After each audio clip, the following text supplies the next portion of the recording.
سنتوں میں یہ بات ہے کہ جو نبی کریم صلی اللہ علیہ وسلم کے افعال سے ثابت ہے اور نبی کریم صلی اللہ علیہ وسلم نے اکثر اس کو ادا کیا ہے، لیکن اس پر پابندی واجب کی طرز پر نہیں ہوتی۔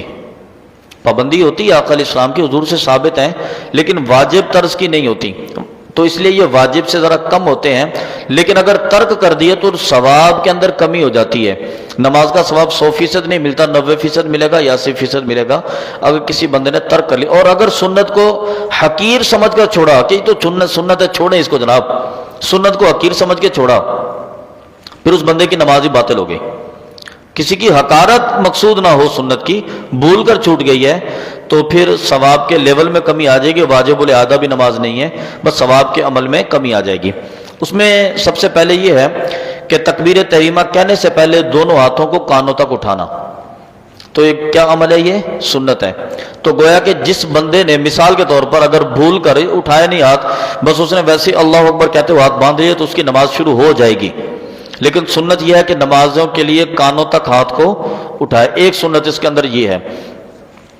دوسری سنت یہ ہے کہ انگلیاں ہاتھوں کی کھلی ہوں، جیسے عمومی حالت کے اندر ہوتی ہے، اس کو کھول بھی نہ لیا جائے بہت زیادہ، عمومی حالت میں رکھیں، اور اس کو بند بھی نہ کیا جائے، عمومی حالت میں ہو۔ اور تیسری سنت اسی کے اندر یہ ہے کہ انگلیوں کا رخ قبلہ شریف ہونا چاہیے، یہ بھی سنت ہے۔ اب گویا کہ تین سنتیں آ گئیں۔ ایک تکبیر تحریمہ کہتے ہوئے اپنے ہاتھوں کو کانوں تک اٹھانا، یعنی کہ کانوں کی لو کے برابر اس کے انگوٹھے آ جائیں، یہ سنت ہے۔ دوسرا یہ ہے کہ اس کے ہاتھوں کی انگلیاں کھلی ہوئی ہوں، بند نہیں ہونی چاہیے، اور بے تحاشا بھی کھلی نہیں ہونی چاہیے، عام طور پر جیسے ہمارے ہاتھ کی انگلیاں ہوتی ہیں ویسی ہونی چاہیے، دبی ہوئی بھی نہیں ہونی چاہیے۔ اور یہ کہ انگلیاں قبلہ رخ ہونی چاہیے۔ اگر کسی نے تکبیر تحریمہ یوں کہی تو سنت ترک ہو گئی۔ تکبیر تحریمہ تو کر رہا ہے لیکن یوں کر رہا ہے تو پھر بھی اس کی سنت ترک ہو گئی۔ تو اس لیے سنت کا بہترین طریقہ یہ ہے کہ اپنے ہاتھوں کو اٹھائیں کانوں کی لو کے برابر، انگوٹھے آپ کے کانوں کی لو کے برابر ہوں، اور آپ کی انگلیاں قبلہ رخ ہونی چاہیے، ہاتھوں کو اپنے اصلی لیول کی طرف ہونا چاہیے۔ تو یہ آپ کی نماز کی سنتوں کے ساتھ آغاز ہو رہا ہے، تو یہ نماز کی سنت ہے۔ اچھا، عورت کے لیے خیال ہے کہ عورت اپنے ہاتھوں کو یہاں تک نہیں اٹھائے گی، چونکہ اس نے بازوؤں کو باندھ کے رکھنا ہے تو صرف کندھے کے برابر اٹھاتی ہے ہاتھ۔ مرد کا اس کے مقابلے میں یہ ہے کہ تکبیر تحریمہ کے لیے بازوؤں کو کھول لیتا ہے اور اپنے ہاتھوں کو کانوں کی لو کے برابر لے کے جاتا ہے۔ اچھا، ایک اور سنت یہ ہے کہ تکبیر تحریمہ کہتے ہوئے سر کو جھکایا نہ جائے۔ کچھ لوگوں کی عادت ہوتی ہے کہ وہ یوں کر لیتے ہیں نا سر کو، تو یہ غلطی ہے نماز کے اندر۔ ہم تکبیر تحریمہ کہتے ہوئے سر کو نہ جھکائیں، سر آپ کا بالکل لیول کے برابر سیدھا ہونا چاہیے۔ گویا کہ اب آپ کے ہاتھ بھی کھلے ہوں گے، انگلیاں معمول کے مطابق ہوں گی، انگلیاں قبلہ رخ ہوں گی، اور اپنے بازوؤں کو کھول کے رکھیں گے اور سر کو بالکل سیدھا رکھیں گے، سر کو بالکل سیدھا رکھیں گے، سر کو یوں جھکانا بھی نہیں ہے۔ اچھا، اسی طرح امام کا تکبیر تحریمہ اور ایک رکن سے دوسرے رکن میں جانے کی تمام تکبیریں، یہ انسان کے لیے نماز کے اندر سنت ہے کہ رکوع سے سجدے میں جانا، سجدے سے قومے کی طرف جانا، قومے سے اس کی طرف پھر دوبارہ تشہد کی طرف جانا، یا اس سے قیام کی طرف جانا، کسی بھی عمل سے ایک عمل سے دوسرے عمل کی طرف منتقل ہونا، یہ سنت ہے کہ بندہ تکبیر کہے۔ اچھا، امام کے لیے یہ سنت ہے کہ اس کو بلند آواز کے ساتھ کہے۔ عام لوگ اگر اکیلے اکیلے نماز پڑھ رہے ہیں تو تکبیر کہیں گے، لیکن اگر بجماعت نماز ادا کر رہے ہیں تو امام اس کو بلند آواز کے ساتھ کہے گا، اور مقتدی اس کے جواب میں اگلی تسبیح ادا کریں گے۔ رکوع سے اٹھتے ہوئے امام کہے گا نا سامع اللہ لمن حمدہ، مقتدی کہے گا ربنا لک الحمد، صحیح ہے نا؟ مقتدی امام، اچھا امام تکبیر کے لیے اللہ اکبر کہے گا یا رکوع میں جاتے ہوئے اللہ اکبر کہے گا، تو مقتدی اپنی وہ جو ہے نا سجدے رکوع کی تسبیح وہ شروع کر دے گا، مقتدی اپنے سجدے کی تسبیح کو شروع کر دے گا، مقتدی جلسے کی تسبیح کو شروع کر دے گا۔ امام کا شفٹ ہوتے ہوئے کسی بھی رکن سے دوسرے رکن کی طرف بلند آواز کے ساتھ اللہ اکبر کہنا، یہ بھی سنتوں کے اندر شامل ہے۔ اور پھر حالت قیام میں اپنے جب ہم ہاتھ باندھتے ہیں نا تو سیدھے ہاتھ کو اوپر رکھنا اور دوسرے الٹے ہاتھ کو نیچے رکھنا، یہ ایک سنت ہے۔ ایک سنت تو یہ ہے اپنے ہاتھوں کو ایسے باندھنا۔ دوسری سنت یہ ہے کہ اپنے دائیں ہاتھ کی انگلیوں کا حلقہ بنا کر بائیں ہاتھ کے گٹے کو، یعنی کہ اس جگہ کو پکڑ لی، ایسے بنا لینا، اور یہ 3 انگلیاں جو ہے نا یہ اپنے بازو پر کشادہ کر کے رکھ لینا، تو اس انداز میں قیام کرتے ہوئے اپنے ہاتھوں کو باندھنا، یہ نماز کے اندر سنت ہے۔ کچھ لوگ یوں ہاتھ رکھ لیتے ہیں، کچھ لوگ یوں پکڑ لیتے ہیں، تو یہ بھی خلاف معمول ہے۔ آقا علیہ الصلوۃ والسلام کی سنت یہ ہے کہ ہاتھوں کا حلقہ بنا کے اس طرح پکڑا جائے اور 3 انگلیوں کو اپنے کلائی کے اوپر ایسے سیدھا رکھ لیا جائے اور نماز شروع کر دی جائے، یہ اس کے لیے سنت ہے۔ پھر اسی طرح ثنا کے بعد ثنا تلاوت کرنا، پھر اس کے بعد تعوذ کا پڑھنا اور تسمیہ کا پڑھنا، یہ ساری چیزیں کیا ہے؟ سنت ہیں۔ پھر اس کے بعد فرض نماز کی تیسری اور چوتھی رکعت میں صرف سورہ فاتحہ کا پڑھنا۔ فرض نماز کی کتنی رکعت میں؟ تیسری میں اور چوتھی رکعت میں صرف سورہ فاتحہ کا پڑھنا جو ہے نا یہ سنت ہے۔ اور باقی نمازوں کی یعنی کہ اگر واجب ہے یا نوافل ہیں یا سنتیں ہیں تو یہ واجب ہی رہے گا۔ صرف فرض کی پہلی 2 رکعتوں کو ہٹا کے دوسری 2 رکعتوں میں پڑھنا یہ سنت ہوتا ہے۔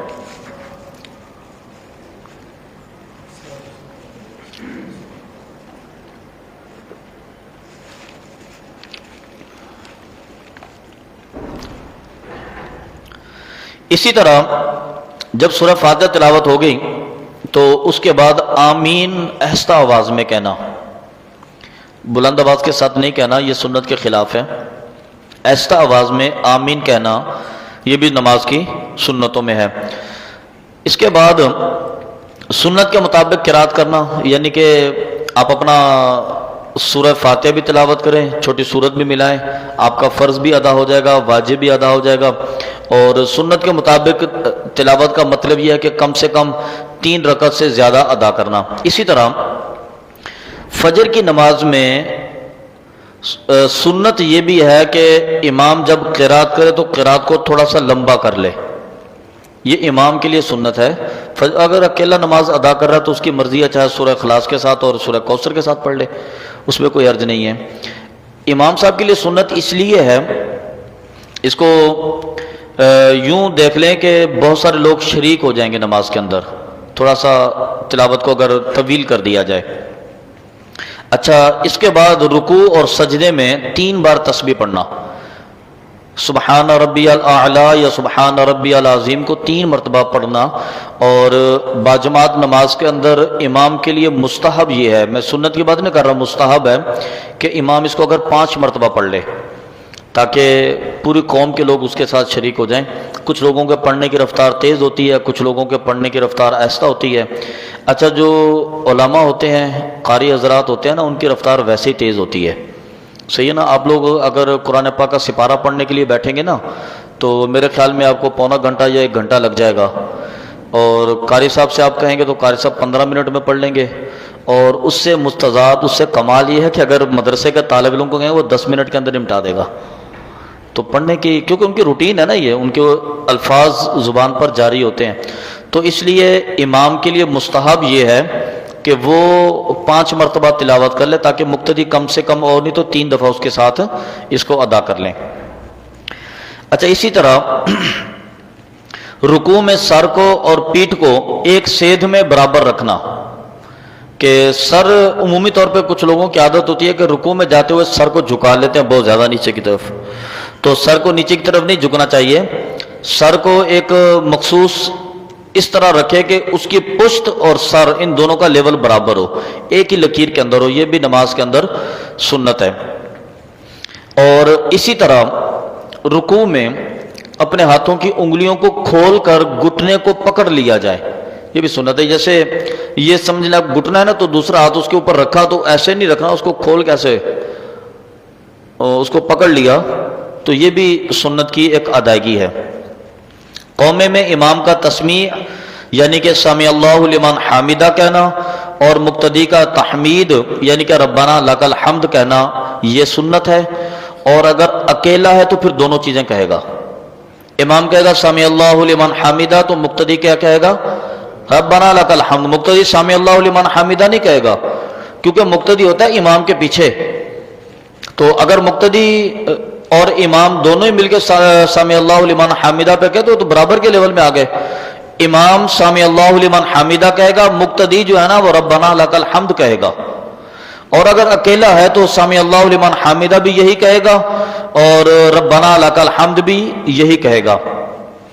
اچھا، سجدے میں جاتے ہوئے ایک تو سجدے کے ضروریات جو تھی نا، سجدہ کا فرض طریقہ وہ تو یہ تھا کہ نبی کریم صلی اللہ علیہ وسلم کی حدیث مبارکہ ہے، کریم آقا نے ارشاد فرمایا کہ مجھے اللہ نے حکم دیا ہے کہ میں سجدہ اپنی 7 ہڈیوں پر کروں۔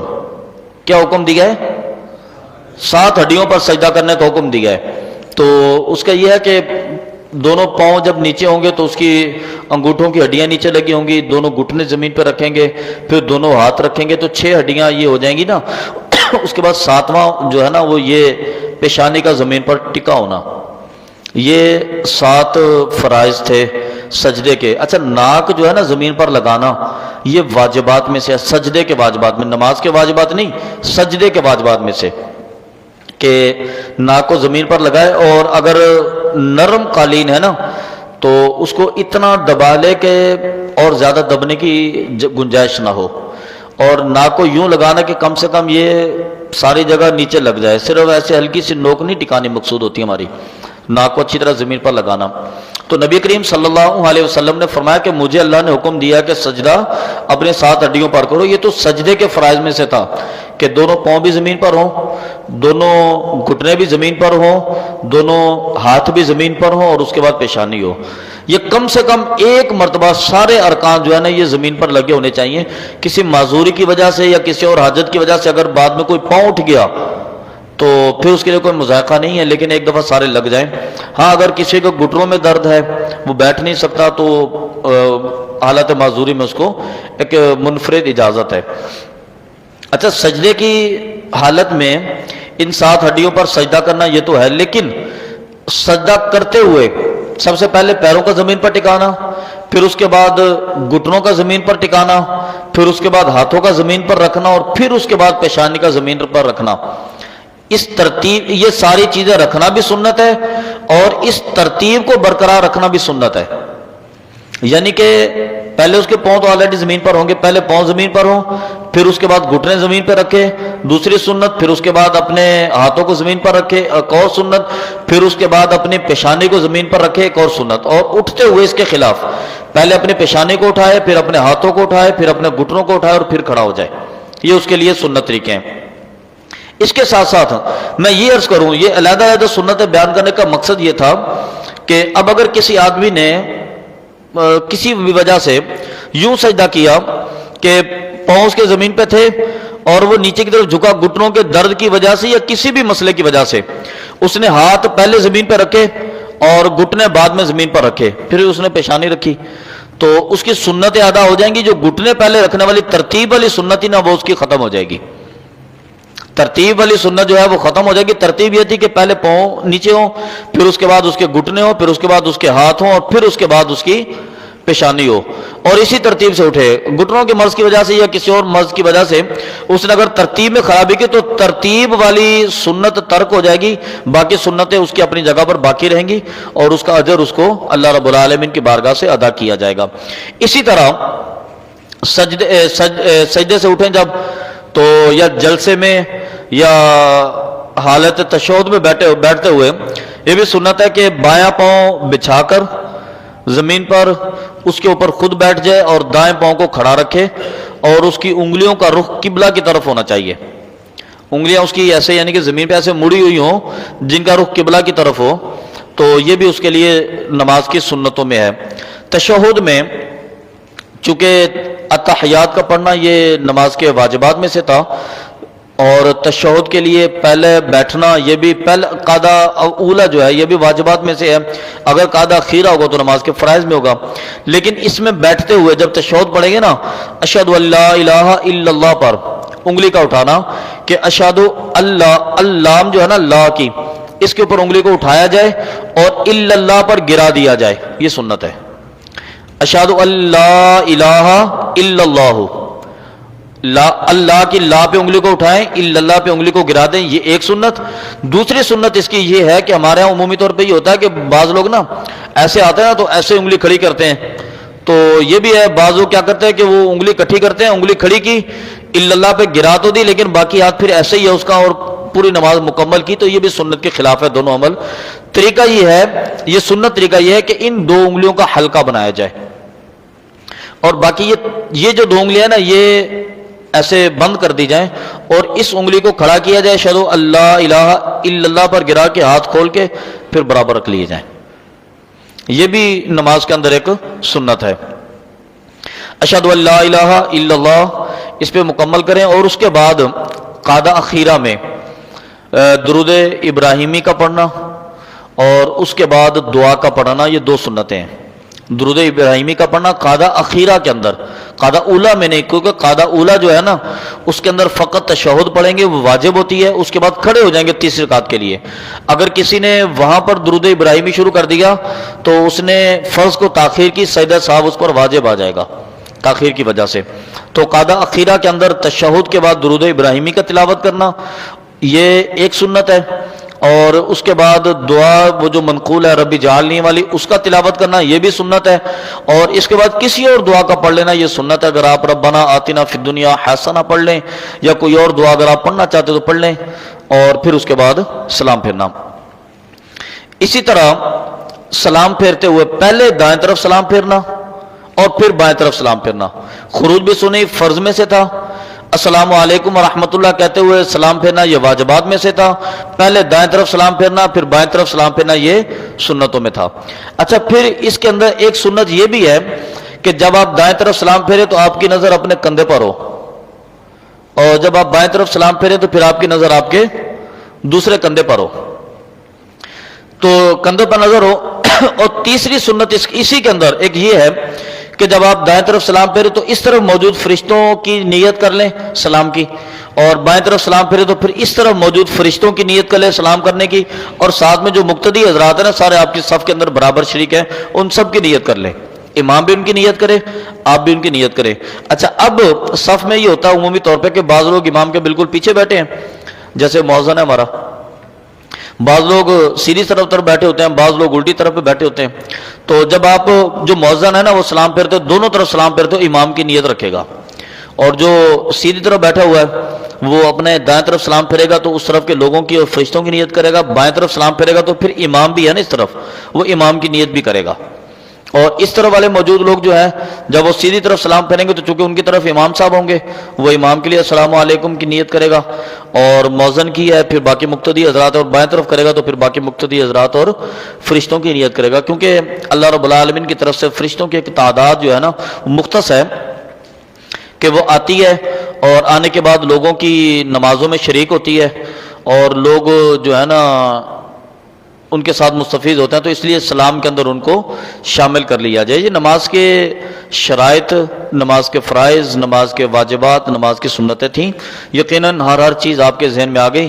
اب نماز پڑھتے ہوئے نا، اب جیسے آپ اب عشاء کی نماز ادا کریں گے تو امام کے پیچھے جس چیز میں آپ شفٹ ہوتے جائیں گے نا، آپ کے ذہن میں فوراً یہ چیز تازی ہوتی جائے کہ میں سنت پوری کر رہا ہوں، اس کے اندر میں نے یہ سنت بھی کی، یہ سنت بھی کی، پھر اس کے بعد اب میں واجب کی طرف جا رہا ہوں، اب میں نے فرض ادا کر لیا، میری شرائط مکمل ہو گئی ہیں، اب میں نے یہ فرض ادا کر لیا، اب میں نے یہ واجب، یعنی ہر چیز آپ اس کو ذہن کے اندر دہراتے چلیں. 2-4 نمازوں میں آپ کریں گے ساری چیزیں آپ کے ازبر ہو جائیں.